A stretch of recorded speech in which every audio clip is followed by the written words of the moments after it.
and the solar system. Stars. What are stars? Stars जो होते हैं, पहले मैं आपको बताऊंगी, जो भी स्काई में कोई भी चीज हमें दिखती है उस चीज को हम सेलेस्टियल बॉडी बोलते हैं या हेवनली बॉडी बोलते हैं. हेवनली बॉडीज और celestial bodies. So stars are also seen in the sky, so they are also called celestial bodies or heavenly bodies. How will you define a star? Star जो होता है, star एक twinkling body होती है जो छोटे छोटे दिखते हैं हमें रात के टाइम में, जब क्लियर स्काई होता है, जब क्लाउडी स्काई नहीं होता है. स्टार्स हमें छोटे क्यों दिखते हैं? क्योंकि ये हमारा प्लेनेट जो अर्थ है वहां से बहुत ज्यादा डिस्टेंस पे है, बहुत ज्यादा दूर है. That is the reason why stars appear very tiny object. और जो स्टार्स होते हैं ना, स्टार्स ट्विंकलिंग करते हैं. ट्विंकलिंग क्या होता है? ट्विंकलिंग होता है जलना और बुझना स्टार का. स्टार कभी कभी लाइट देता है, कभी फेड होता है, ऐसा हमको लगता है. असल में क्या होता है, बेसिकली ये इल्यूजन होता है, जो ये फॉल्स जो होता है. स्टार जो होता है ऐसा कोई स्टार नहीं है जो ट्विंकलिंग करता है. असल में क्या है, फॉर एग्जांपल यहाँ पॉइंट पे मैं बनाऊंगी, ये स्टार है स्काई में, तो कंटिन्यूअसली लाइट आ रही है. कहाँ से? स्टार से आ रही है. ये है हमारा प्लेनेट अर्थ. तो प्लेनेट अर्थ के ऊपर हम सरफेस पे है, अर्थ के सरफेस पे, तो लाइट आ रही है continuously. For example 4 light radiations आ रही है. कहाँ से? स्टार से आ रही है प्लेनेट पे, हमारी आंखों के पास. तो क्या होता है, आपको पता ही है, जो हमारा प्लेनेट अर्थ है that is surrounded by an envelope of air that is called atmosphere. उसको क्या बोलेंगे हम? एटमॉस्फेयर. और एटमॉस्फेयर में बहुत सारे लेयर्स होते हैं, जैसे thermosphere is there, stratosphere is there, hydrosphere, बहुत सारे स्फीयर्स होते हैं. तो एटमॉस्फेयर जो होता है जमीन के सरफेस पे वो बहुत ज्यादा डेंस होता है. जैसे we go higher and higher, जो थिकनेस है, जो डेंसिटी है, वो कम होती जाती है. सो मैंने आपको पढ़ाया है पहले भी, reflection of light and refraction of light. Reflection of light क्या होता है? जब लाइट एक मीडियम से दूसरे मीडियम में जाती है, टकरा के वापस उसी मीडियम में आ जाती है, उसको बोलते हैं रिफ्लेक्शन ऑफ लाइट. दूसरा है रिफ्रैक्शन. रिफ्रैक्शन हो गया बेंडिंग ऑफ लाइट. जब लाइट ट्रैवल करती है from one medium into another medium, तो डेंसिटी अलग अलग होने की वजह से लाइट जो होती है वो बेंड हो जाती है. That is known as refraction.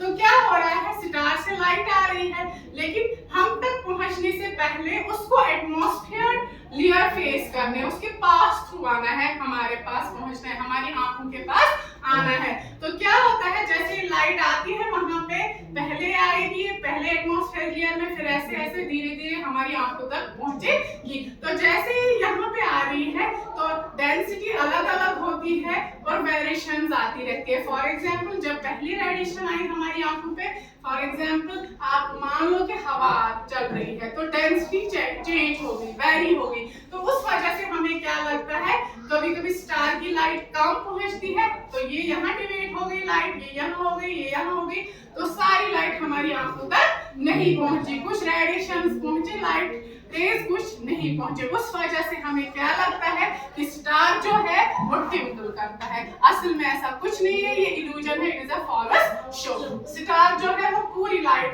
अपनी छोड़ता है, लेकिन हमारी आंखों को क्या लगता है, डेंसिटी ऑफ एटमॉस्फेरिक लेयर्स की वजह से वो कभी लगता है कि फेड हो रहा है, कभी लगता है कि जल रहा है. That is called twinkling of stars. तो स्टार्स जो होते हैं वो दूर होते हैं, तभी हमें छोटे छोटे दिखते हैं. समझ आया? तो इसके बाद जो स्टार्स है, मैंने पहले भी बोला, ये क्या है, सेलेस्टियल बॉडीज है, या इनको क्या बोलेंगे, हेवनली बॉडीज, जो आसमान में हमें दिखते हैं ऑन ए क्लियर नाइट, जब क्लाउडी नाइट नहीं होती है. तो star and the solar system. The solar system, what is the solar system? Solar system जो है ये सन की फैमिली है. सन की फैमिली में कौन कौन आता है? और सोलर सिस्टम में उर्दू में हम इसको बोलते हैं निजाम शम्सी. क्या बोलते हैं? निजाम शम्सी. Solar system. तो सोलर सिस्टम में इंक्लूड होता है सन और होते हैं 8 प्लैनेट्स. सन जो है, sun is also a star, sun star है, सन भी स्टार है जो हमें दिन को दिखता है, लेकिन ये सन जो है ये हमें बड़ा दिखता है। क्यों बड़ा दिखता है? क्योंकि जो सन है as compare to other stars ये हमारे प्लैनेट अर्थ के बहुत ज्यादा नजदीक है, तभी जो नजदीक चीज होती है वो हमें क्या दिखती है? बड़ी दिखती है। अंडरस्टैंड? तो सन भी क्या है? स्टार है।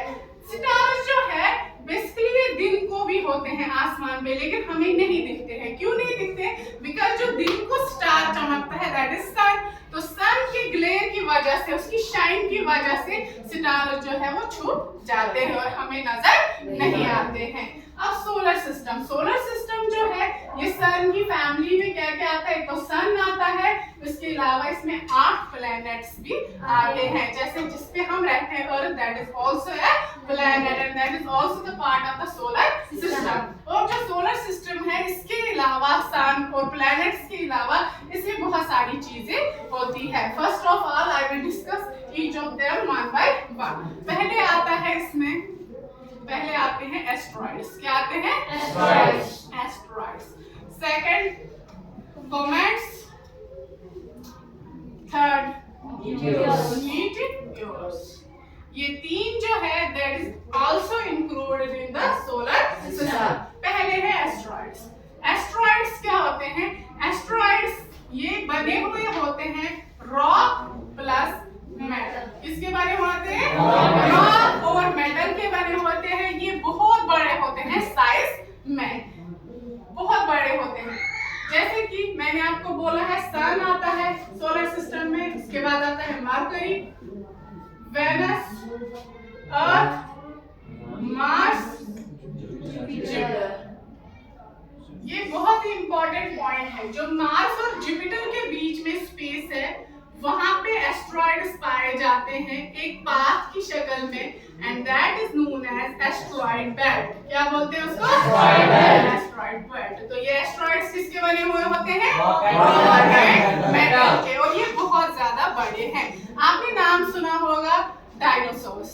डायनासोर्स जो है वो एनिमल्स थे, बहुत बड़े डेंजरस एनिमल्स थे, कभी हुआ करते थे जमीन पे, but now they are extinct. Extinct you know, मैंने आपको पढ़ा है एक्सटिंक्ट वो एनिमल्स होते हैं जो अभी उनका कोई भी स्पीशीज में उनका कोई भी मेंबर अवेलेबल नहीं है, लाइव नहीं है, जिंदा नहीं है प्लेनेट पे, तो वो है एक्सटिंक्ट हो चुके हैं, कभी कब के दुनिया से एक्सटिंक्ट हो चुके हैं। तो उनके लिए बहुत सारी थ्योरीज दी गई थी।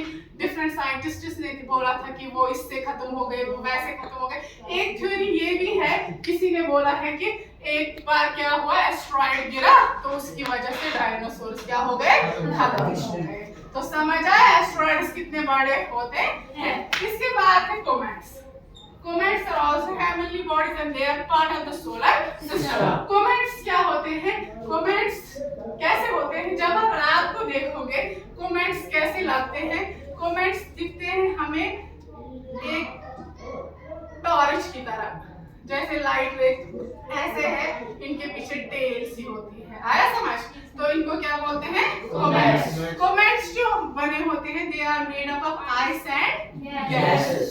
ये गैस के बने हुए होते हैं, गैस के, और बाहर की कोटिंग इनकी आइस की बनी हुई होती है, और इसमें डस्ट भी होता है। आया समझ? तो आइस जो होती है, आप सबको पता है कि आइस जो है on heating ice gets melted, ये मेल्ट हो जाती है, बर्फ हीट होने पे पिघल जाती है। तो कोमेट्स जो होते हैं ये आइस और गैस के बने होते हैं, बीच का इनका तो गैस का होता है, बाहर की लेयर जो होती है वो आइस की होती है। कभी कभी क्या होता है, आप बोलोगे कि मैम इनके पीछे ये टेल सी क्यों होती है, लाइट टेल क्यों होती है? बेसिकली क्या होता है, असल में कोमेट जो होता है कभी कभी ये कोशिश करते हैं सन के क्लोज आने की, तो जैसे ही ये सन के क्लोज आने की कोशिश करते हैं वहां से सोलर विंड्स आते हैं और वो ज्यादा गर्म होते हैं, बहुत ज्यादा। तो उस वजह से जो आइस है इनमें वो मेल्ट होने लगती है, उस वजह से ये टेल शेप सा बनाता है पीछे, तो तभी लगता है कि कोमेट्स की थोड़ी बहुत वो लाइट टेल सी है पीछे। समझ आया? तो हो गए comets. Third one is meteors. Meteors जो होते हैं, मीटियोर्स एंड मीटियोराइट्स। मीटियोर्स और मीटियोराइट्स में क्या फर्क है? मीटियोराइट्स किसके बने हुए होते हैं? ये भी बने हुए होते हैं रॉक और मेटल के। मीटियोर्स जो होते हैं वो मीटियोर्स जो एंटर करने की कोशिश करते हैं एटमॉस्फेयर में, उनको बोलते हैं मीटियोर्स।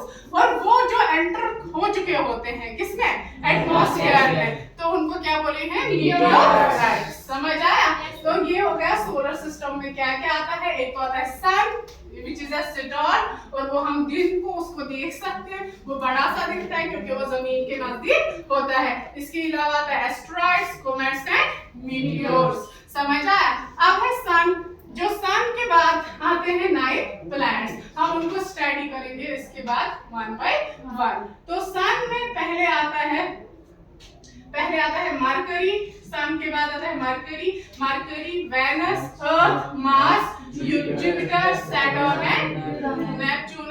हाँ, तो ये हो गए कितने प्लैनेट्स आते हैं, 8 प्लैनेट्स और सन आता है। सन जो है वो सेंटर है हमारे सोलर सिस्टम का। वो कैसे सेंटर पे आता है, क्योंकि जो सन है, जो हमारी अर्थ है, वो भी तो प्लैनेट है, तो वो किसके इर्द गिर्द घूमती है, सन के।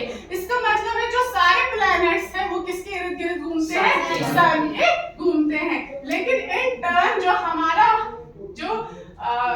जो मून है, जो नेचुरल सैटेलाइट है हमारे अर्थ का, वो किसके इर्द गिर्द घूमती है, अर्थ के। समझ आया? सन के इर्द गिर्द, सन किसके इर्द गिर्द अर्थ किसके इर्द गिर्द घूमती है, सन के। लेकिन इन टर्न मून जो नेचुरल सैटेलाइट है हमारे अर्थ की, एक ही नेचुरल सैटेलाइट है, वो किसके इर्द गिर्द घूमती है, अर्थ के। हाँ, वैसे दूसरे प्लैनेट्स के अपने अपने मून्स होते हैं, एक से ज्यादा भी हो सकते हैं, उससे ज्यादा भी हो सकते हैं। सन जो है वो that forms the centre of our solar system, तो वो सेंटर होता है सोलर सिस्टम का। और जो प्लैनेट्स होते हैं वो अपने अपने रास्ते इसको रिवॉल्व करते रहते हैं, और उन इलिप्टिकल पाथ्स को हम बोलते हैं ऑर्बिट्स। यानी कि इलिप्टिकल पाथ्स जो फॉलो करते हैं planets to revolve around the sun, that are called orbits. उनको क्या बोलते हैं, ऑर्बिट्स बोलते हैं। और ये किस वजह से ये अपने अपने प्लैनेट में, due to the gravitational pull of sun, तो उस वजह से अपने अपने ऑर्बिट में रिवॉल्व करते रहते हैं। समझ आया? ये समझ आया? नेक्स्ट, इसके बाद है कॉन्स्टेलेशन। कॉन्स्टेलेशंस क्या होते हैं? कॉन्स्टेलेशंस होते हैं ग्रुप ऑफ स्टार्स।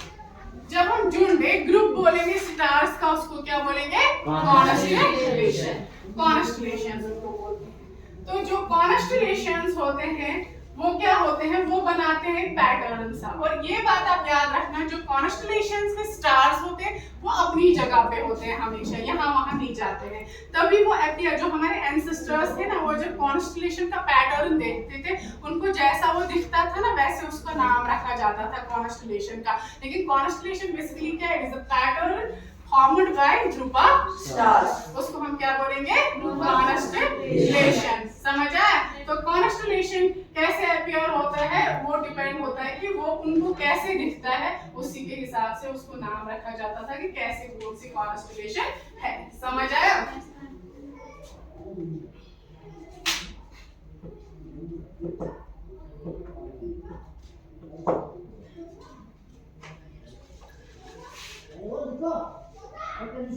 इसके बाद पढ़ेंगे हम वन बाय वन की कौन सी कॉन्स्टेलेशन होती है।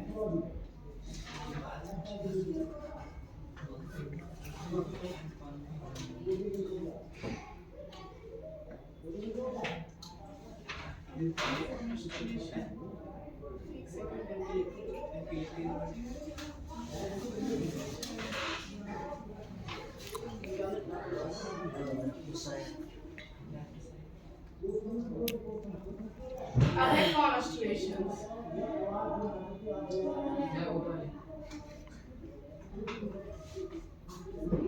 Constellation. We see thousands of stars. तो कॉन्स्टेलेशन जो होता है बेसिकली ये क्या होता है, ये पैटर्न बनाते हैं स्टार्स, उसको हम क्या बोलते हैं, कॉन्स्टेलेशन। अब ये डिपेंड है कि कौन सी कॉन्स्टेलेशन कैसी दिखती है। जैसे हमारे पास एक कॉन्स्टेलेशन है that namely Ursa Major and Ursa Minor. जो उर्सा मेजर है ये कॉन्स्टेलेशन है, इट कंसिस्ट ऑफ 7 स्टार्स। कितने स्टार्स होते हैं इसमें? 7 स्टार्स होते हैं। और उर्सा मेजर जो होती है इसकी डायग्राम अगर मैं बनाऊंगी ऐसे दिखती है ये Ursa Major. Ursa Major constellation जो है it is having the shape of great bear. किसकी शेप है इसको? Great bear shape. तो कभी कभी पुराने जमाने के लोग ऐसे भी मानते थे कि जो ये ग्रेट कौन सी कॉन्स्टेलेशन है? Ursa Major. तो लाइक दिस ये हैंडल है तो ये आगे बाउल है, क्या है? ऐसा भी माना जाता था। और कभी कभी ऐसा इसको कंसिडर किया जाता था कि जैसे हल नहीं होता है जो जमीन में चलाते हैं, तो वैसी शेप भी इसको कंसिडर किया जाता था। तो ये जो इसमें स्टार्स होते हैं वो कितने होते हैं? 7 stars are present in that very constellation. और जो फर्स्ट 2 स्टार्स होते हैं 1 and 2, और ये 2 स्टार्स जो उर्सा मेजर के हैं इनको बोला जाता है पॉइंटर स्टार्स। क्या बोला जाता है इनको? Pointer star. और पॉइंटर स्टार्स जो होते हैं इनको क्यों पॉइंटर स्टार्स बोला जाता है? क्योंकि इसकी हेल्प से आप क्या कर सकते हो? पोल स्टार को लोकेट कर सकते हो नाइट स्काई में। पोल स्टार समझा?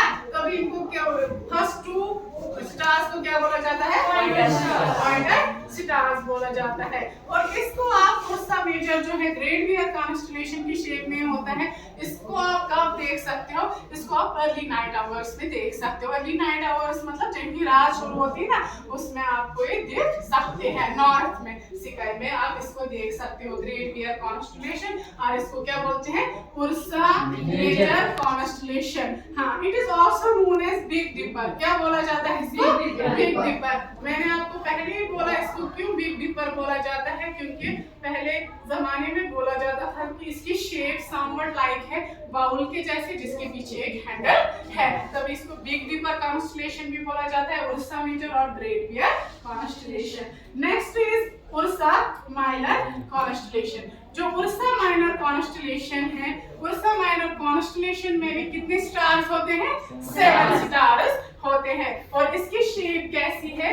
इसकी शेप है समवट ऐसा लगता है कि जो हंटर है वो हंटिंग करने के लिए झुका है, शिकार करने के लिए, वैसी इसकी समवट ऐसी शेप होती है जैसे हाथ में इसको क्या है? शील्ड है। तो 7 स्टार्स का ग्रुप होता है, ये इसको क्या बोलते हैं? Ursa minor. और इसको और क्या बोला जाता है? Orient constellation. Orient constellation. So what is constellation? Constellation is a group of stars that forms a particular pattern. And 2 types of constellations in your book. First is Ursa Major or Big Dipper constellation. That is also known as Great Bear constellation. And second is Orient constellation. और उसको हम क्या बोलेंगे? Orient constellation को Ursa Minor constellation. बस that is all. Thank you.